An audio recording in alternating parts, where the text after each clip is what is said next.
On the biggest stage in the world, FanDuel's changing the game because sometimes your player gets subbed off and your bet goes with them. Not anymore. With FanDuel's Super Sub, if your player's subbed out, your bet stays in. That's right. If your player leaves the match, your bet continues on with the substitute. So you're still in it until the final whistle. Visit FanDuel.com. Get started now. Let there be goals this summer on FanDuel. 21 plus select states for Kansas in affiliation with Kansas Star Casino. 18 plus DCKYWY. Gambling problem? Call 1-800-GAMBLER. 1-800-MY-RESET. 888-789-7777. Visit ccpg.org/chat. Connecticut. Visit mdgamblinghelp.org. Maryland. Visit gamblinghelplinema.org. Call 800-327-5050. Massachusetts. Call 877-8-HOPE-NY. Text HOPE-NY in New York. Call 877-770-7867. Louisiana. Visit FanDuel.com. Get started now. Let there be goals this summer on FanDuel. The Stone Zone. Entertaining and informative. On the Red Apple Podcast Network. Welcome into the Stone Zone. Well, for the third day in a row, official Washington is in absolute uproar over President Donald Trump's appointment of Bill Pulte to serve as the Director of National Intelligence, taking the place of Tulsi Gabbard, who resigned from that position effective June 30th. The intelligence community is particularly hysterical by the fact that President Trump in a press conference said today that one of the things he wanted Bill Pulte to do was get to the bottom of the truth regarding the 2020 elections, specifically whether the electronic voting machines are secure and whether they can or have been manipulated. The immediate result, of course, was that 3 Republican senators joined Democrats yesterday in an effort sponsored by Senator Mark Warner of Virginia. By the way, he was up to his keister in the Russian collusion hoax, but he made a move because Bill Pulte is also currently serving as the head of the Federal Housing Finance Agency, as well as chairman of both Fannie Mae and Freddie Mac, the two governmental housing agencies. Warner made a motion that came before the Senate that would have at least temporarily prohibited anyone from holding 2 Senate-confirmed positions. Not sure what that says about Marco Rubio, who I think currently temporarily holds about 4. In any event, the fight comes after President Trump tapped Pulte, a businessman and housing official known as a bulldog and someone deeply loyal to the president, also someone highly capable. The value of both Fannie Mae and Freddie Mac has soared to over $100 billion in his leadership. And of course, Pulte was one of the leading critics of the Federal Reserve Chairman, Jerome Too Late Powell, who, acting quite politically, has consistently refused to cut interest rates on the American people.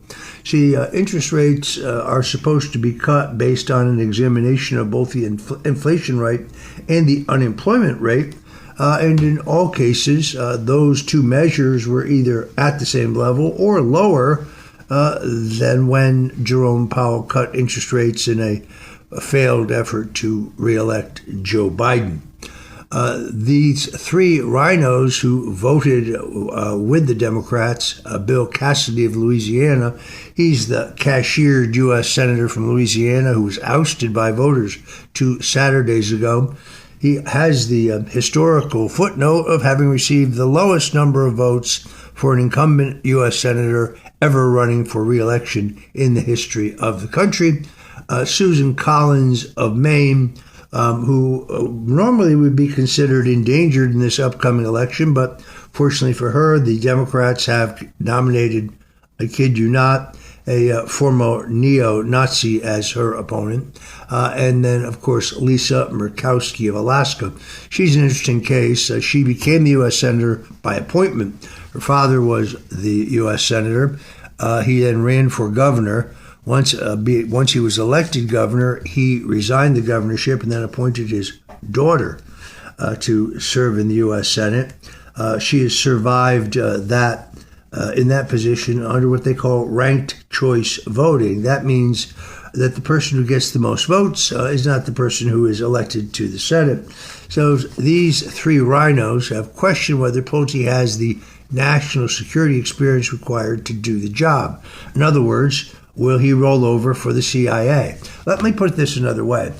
The people who murdered President John F. Kennedy, as recent House Oversight Committee hearings have proven, the people who lied about the Gulf of Tonkin episode to try to get us into the Vietnam War, the people who insisted that Saddam Hussein had weapons of mass destruction to justify the war in Iraq, the people who I believe were involved in at least two, if not three, of the attempts to murder President Donald Trump, those people say Bill Pulte doesn't have the experience to do the job. By the way, Alan Dulles, before he was the head of the CIA, he was a lawyer. Not sure how that prepares him to head an intelligence agency. Murkowski said she was unaware of anything in his background that would qualify him to oversee agencies like the CIA and the NSA. I'm unaware of anything in her background that qualifies her to be a U.S. Senator, other than the fact that Daddy was governor and senator before her. But the fact that he's not an intelligence community insider is exactly why Bill Pulte is perfect for this role. I don't think we want a career deep state overseeing the deep state. We need someone who's not beholden to the corrupt system, and Bill Pulte fits that bill spectacularly. Democrats are especially furious because, as the head of FHFA, Bill Pulte scrutinized mortgage records, which he's allowed to do by law, involving Federal Reserve Governor Lisa Cook and New York Attorney General Letitia James, showing they had no qualms about holding the entrenched political class accountable. In both cases, there was overwhelming evidence that they both engaged in mortgage fraud because, you see, they're Democrat elites. They're not held to the same standard as you and I. Believe me, if I was guilty of mortgage fraud, I would have been prosecuted and I'd probably be in jail by now. But no, if you're a Democrat, you can commit crimes with impunity. Senator Mark Warner got caught planning with those who foisted the Russian collusion hoax on us, called the appointment insane. Well, I call Senator Mark Warner insane. Well, Mitch McConnell, a man who literally doesn't know what day of the week it is, who is so old at this point that he is really failing badly. But the amendment failed on a 49-48 vote, thank goodness, and Bill Pulte will go on to serve at least temporarily as the Director of National Intelligence. If what the president says is true, that Pulte is going to finally reveal what really happened in the 2020 election, you can see why the Democrats are so scared. This is the hottest story in Washington. Bill Pulte has been a longtime friend of mine, someone I originally recommended for the job of Federal Housing and Finance Administrator. He is a tough bulldog of a man of enormous integrity, a man of great intelligence, and therein lies his qualifications for this important job.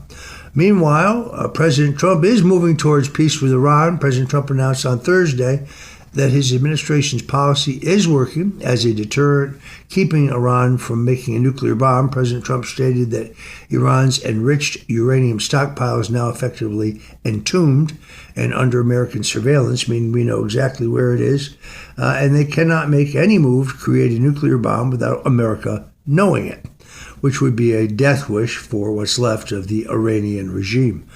President Trump also said talks with Tehran are going pretty well and floated the possibility of a broader deal, which could include keeping the Straits of Hormuz, where almost 20% of the world's oil flows, open to global commerce. At the same time, he made clear that any attack killing American troops would bring a swift return to military force. The White House is reportedly prepared to maintain the ceasefire with Iran unless U.S. personnel are killed, a move that helps send oil prices lower after days of regional tension. Secretary of State Marco Rubio described recent U.S. military responses as defensive and not a return to full-scale war. Meanwhile, Washington is pushing Lebanon and Israel towards a ceasefire, although Hezbollah's leaders are rejecting any deal that does not meet their demands. They've got some nerve. That may be a more difficult task, as Israeli Prime Minister Bibi Netanyahu has grown tired of the militant terror group. Meanwhile, critics in Congress are trying to restrict Trump's war powers in performative gestures that are meant to garner headlines. It's funny, no president of the United States dropped more bombs and killed more people with drones other than Barack Hussein Obama, but Democrats in Congress did nothing to try to limit them. President Trump knows how to use diplomacy when possible, overwhelming force when necessary, and he will never give a blank check to Iran, Hezbollah, or anyone else threatening American lives. Watching California very closely because I'm a political junkie, President Trump once again raising questions about California's painfully slow vote counting process, and millions of Americans have every reason to be suspicious. After Tuesday's election, Trump blasted what he called big cheating by the Democrats in California and asked the obvious question: why is the vote count taking so long? By the way, in France, they count 38 million paper ballots, and they do it in 24 hours.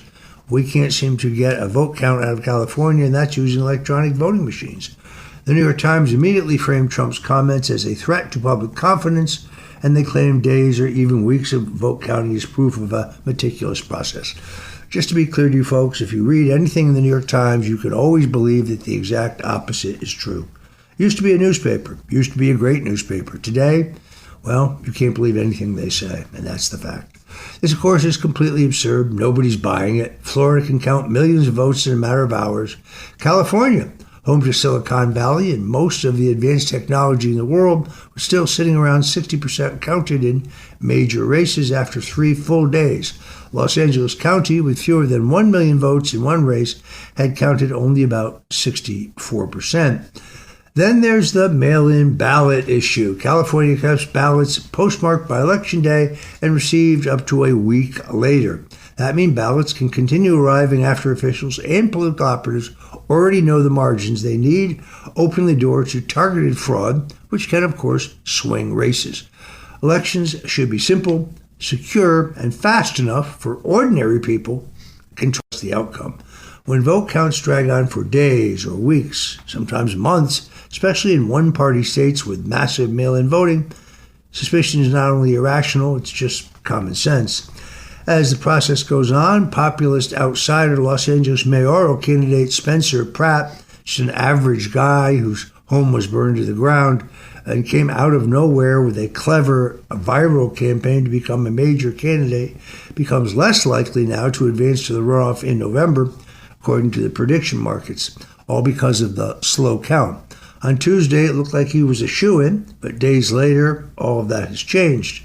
This is why the public no longer believes in the system. Democrat fraudsters have taken hold of the voting process in California and many other areas. It is interesting that Karen Bass, who is the current mayor of Los Angeles, who presided over the fires for which no construction has even begun, openly admits that her political heroes are Mao Zedong and Fidel Castro. That's the mayor of Los Angeles. California has this weird jungle primary system in which candidates of every party run in one large election. So, for example, Steve Hilton seems to be the only really viable Republican, and I believe there are 9 other Democrats running. That means there's a high probability that Hilton will make the first cut, and if nobody gets 50% of the vote, and nobody will, then the 2 top vote getters, likely Hilton and some Democrat, will be in a runoff together where Democrats greatly outnumber Republicans. So euphoria about California getting a Republican governor again is probably a bit premature. You're getting the inside skinning on American politics right here in the Stone Zone. I'm Roger Stone. Don't go away. When we come back, one of the things we're going to talk about is why Latin American voters seem to be moving right and choosing conservative, anti-narco conservative governments as a exciting new trend. Whatever you do, don't touch that dial or leave us online. We'll be right back. The Stone Zone, entertaining and informative. On the Red Apple Podcast Network.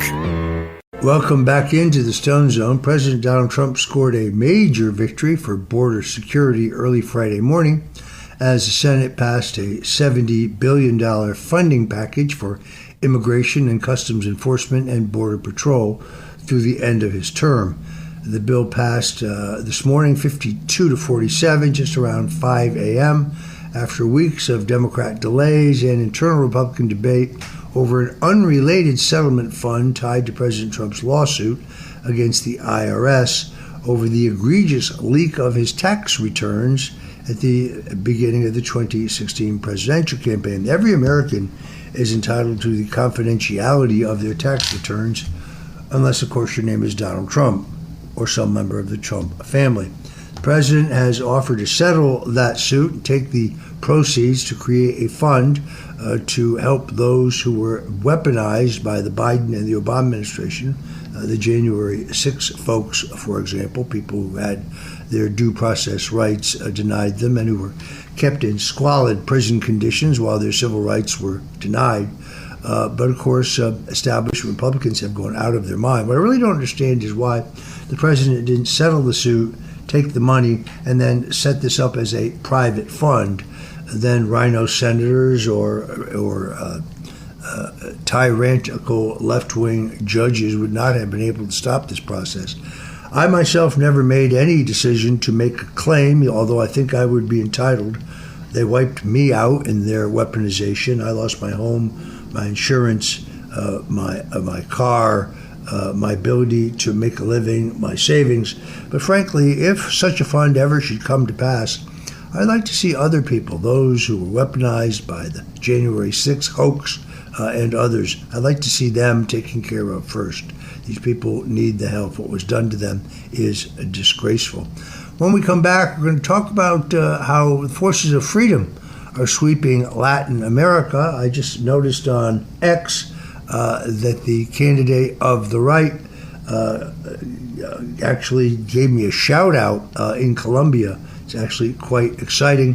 When we come back, we'll talk about why freedom is now sweeping elections across the lower part of this hemisphere. We'll be right back. The Stone Zone, entertaining and informative. On the Red Apple Podcast Network. Welcome back into the Stone Zone. For much of the 20th century, Latin America served as one of the principal battlegrounds in the global struggle between communism and free market democracies. The Soviet Union and its allies invested enormous resources into cultivating revolutionary movements, socialist parties, and Marxist insurgencies throughout the Western Hemisphere.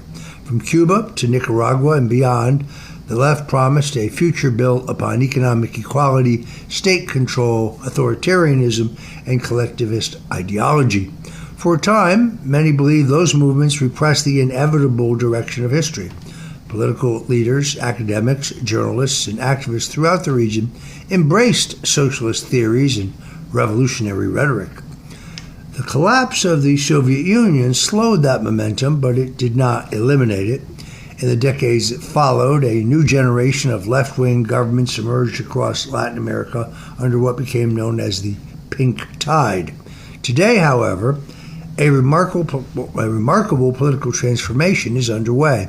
Across the region, voters are increasingly turning away from socialist and progressive governments in favor of conservative, nationalist, and free market alternatives.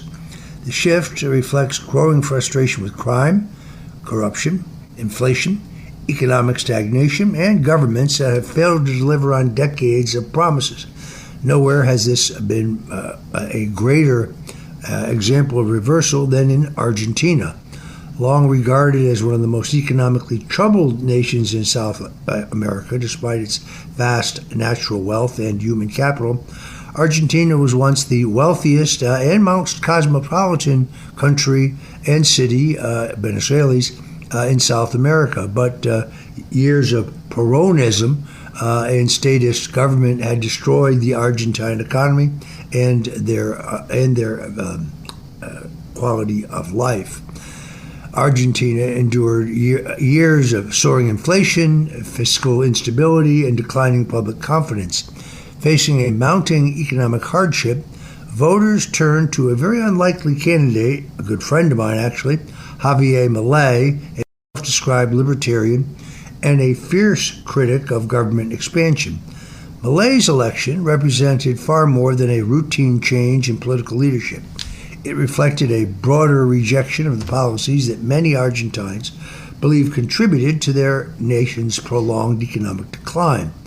His promises of deregulation, reduced government spending, and economic liberalization resonated with average voters who had grown wary of inflation, high prices, and diminishing living standards, particularly in the cost of housing.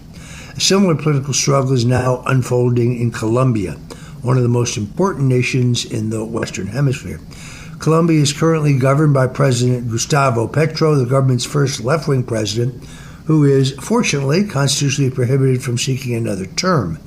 His administration pursued an ambitious progressive agenda focused on wealth redistribution, environmental reforms, negotiations with armed radical groups, and expanded government programs. While Petro retained a loyal base of support, his presidency was becoming increasingly controversial, with concerns about public security, economic performance, healthcare reform, and rising political polarization. The Colombian presidential election had become, last Sunday, a bit of a referendum on the future direction of the country. The candidate representing continuity with Petro's movement is Senator Ivan Cepeda, a longtime left-wing activist and close ally of the current administration.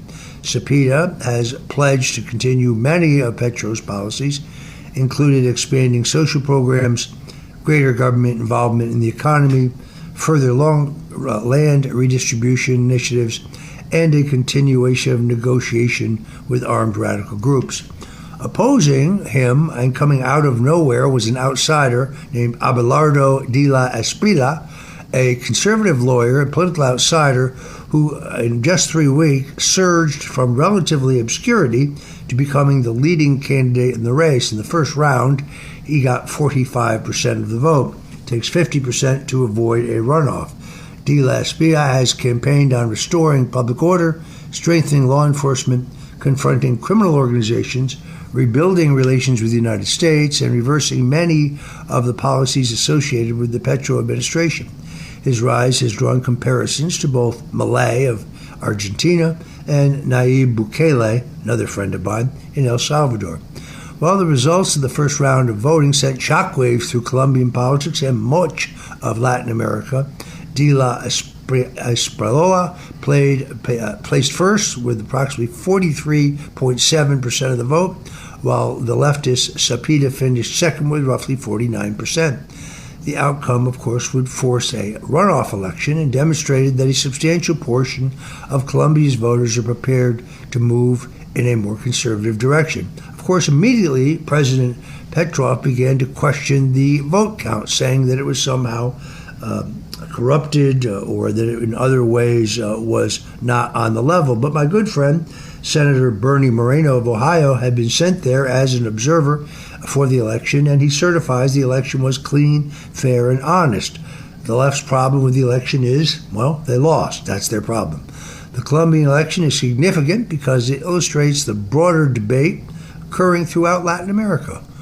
On one side stand political movements advocating greater state involvement in economic and social life, and on the other side stand candidates emphasizing public security, economic growth, free enterprise, and national sovereignty.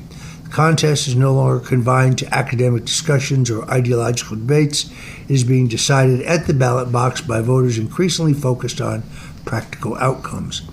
Elsewhere, throughout the region, similar patterns are emerging. In Ecuador, for example, concerns over organized crime, cartel violence, and public security have become dominant political issues. Citizens increasingly demanding stronger law enforcement and more effective government action against criminal organizations that have expanded their influence.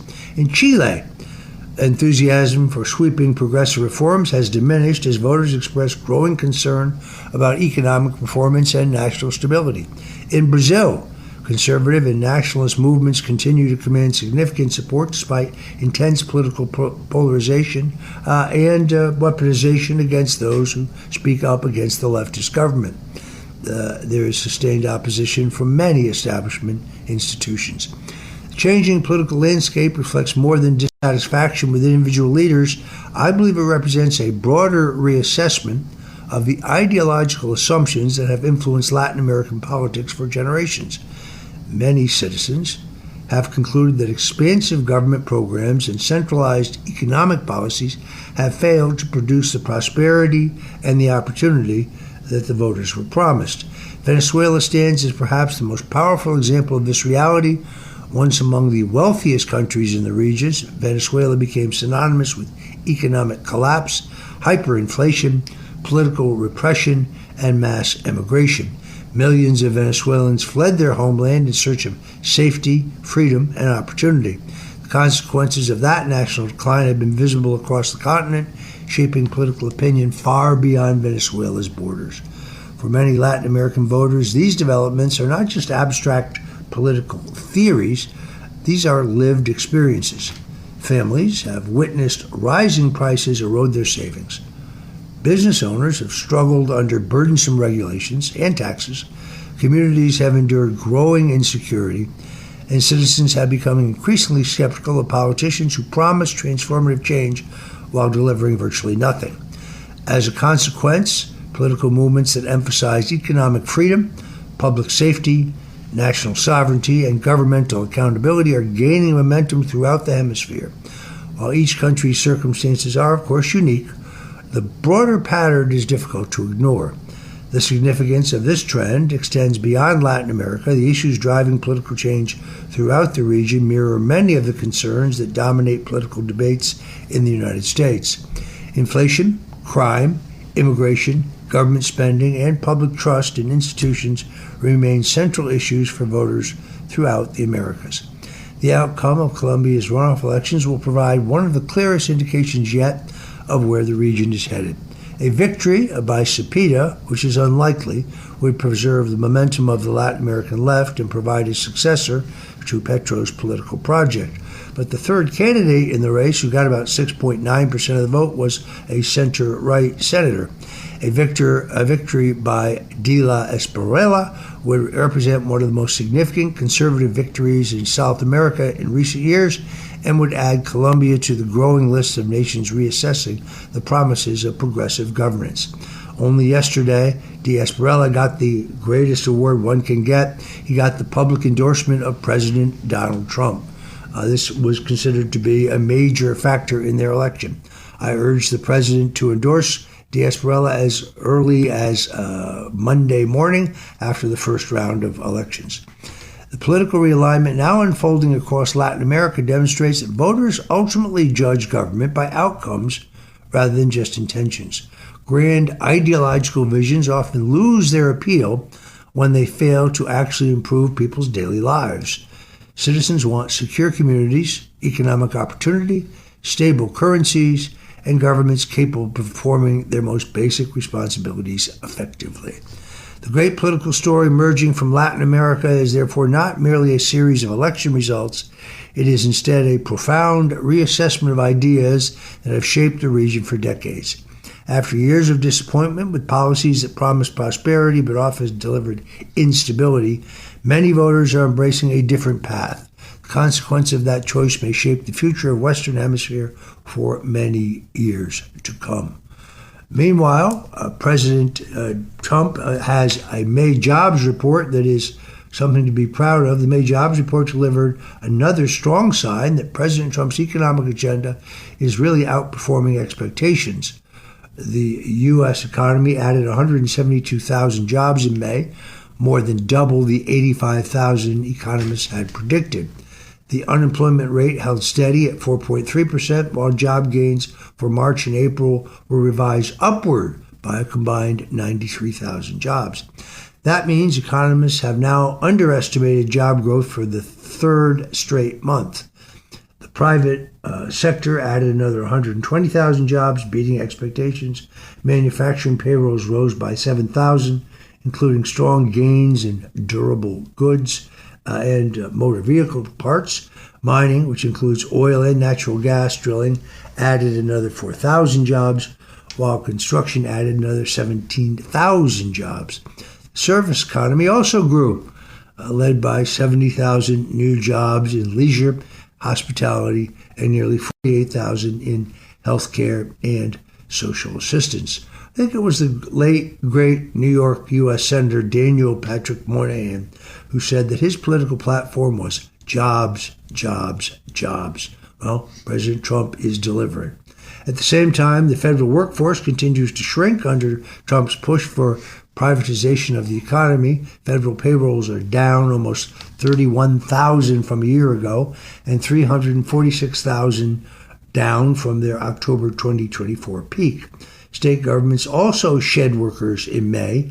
Wages continue to rise, with average hourly earnings up by 3.4% over the past year. So it's clear under President Trump's America First policies that the economy is adding jobs, the private sector is leading, wages are growing, and America's bloating bureaucracy is being reduced. After years of immigration-driven labor growth, the Trump economy is showing America can create solid job gains while putting citizens, workers, and private enterprise first. President Trump is delivering on these economic policies, and that bodes well for Republican chances in the midterms. Those who are already throwing the towel on the midterms or predicting disaster know very little about American politics. In politics, a week is a lifetime, and our politics remain extraordinarily volatile. So you heard it here, and you heard it here first. I predict that the Republicans will gain House seats in both the House and the Senate based on the fact that we have a record to run on and a program to run on, and the Democrats have one simple concept to run on: their hatred for President Donald J. Trump. I'm Roger Stone. You're listening to Stone Zone. Don't go away, because when we come back, we'll have more politics for you on the other side. The Stone Zone, entertaining and informative. On the Red Apple Podcast Network. Welcome back to the Stone Zone. All eyes on that U.S. Senate race in Texas. The Texas Senate race is already exposing a major cultural divide as the Democrats picked James Tallarico as their U.S. Senate candidate. Republicans believe that they gave them a gift by picking such a far-left effete candidate. I would believe it would be preferred to as a soy boy in the modern parlance, after MAGA Attorney General Ken Paxton rather easily defeated Rhino Senator John Cornyn, whose campaign the National Republican Senatorial Committee spent over $100 million in the Republican primary. Republicans quickly turned their attention to Tallarico, casting him as a weak fit for a state built on faith, family, energy, firearms, football, and working-class grit. Paxton mocked him with nicknames like Tofu Tallarico, while Trump advisor Stephen Miller and conservative commentators question whether Tallarico represents the values of everyday Texans or the sensibilities of liberal East Coast elites. Reportedly, Tallarico is a vegan. This is in Texas, a state known for its beef. News host Jesse Waters summed up the political test bluntly, asking whether Tallarico owns guns, drives a truck, watches Texas football, or connects with the basic cultural instincts of the voters he wants to represent.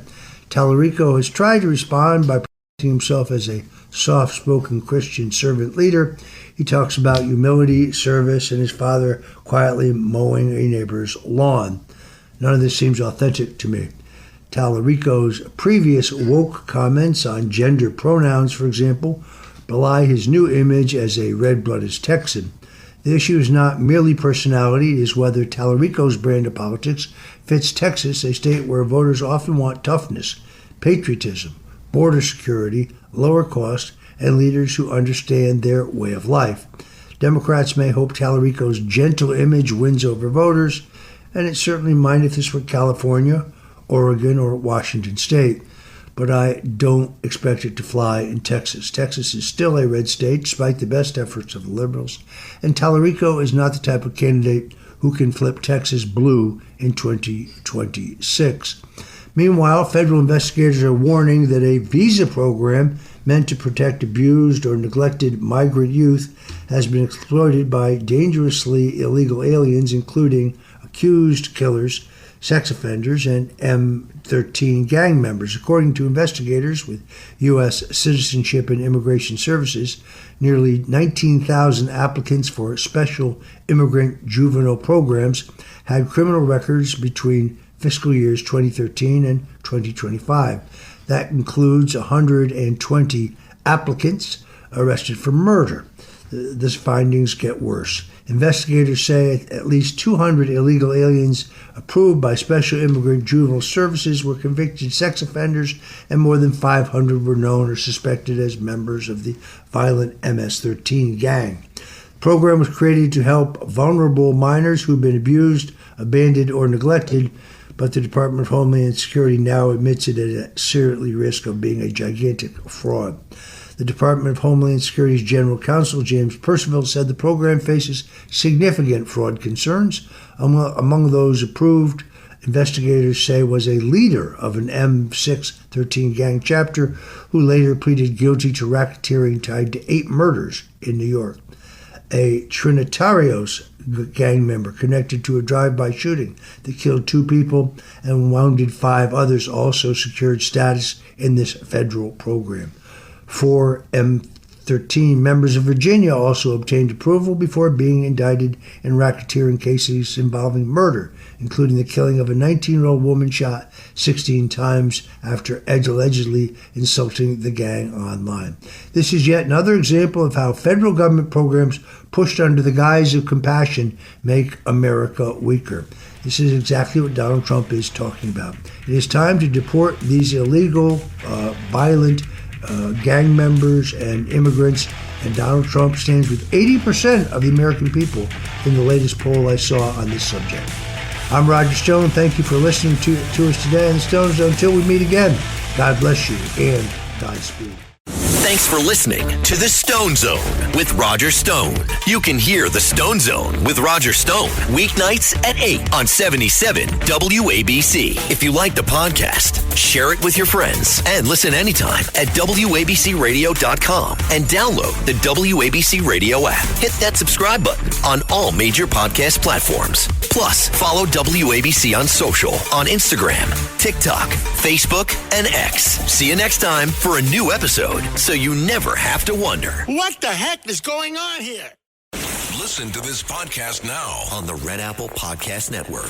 Why is the middle class shrinking? Why are people facing an affordability crisis while marginalized individuals called informals grow in numbers? Join me as I travel the world, speaking with people living in invisibility, the leaders working to solve it, and uncovering the hard truths shaping our economy and daily reality.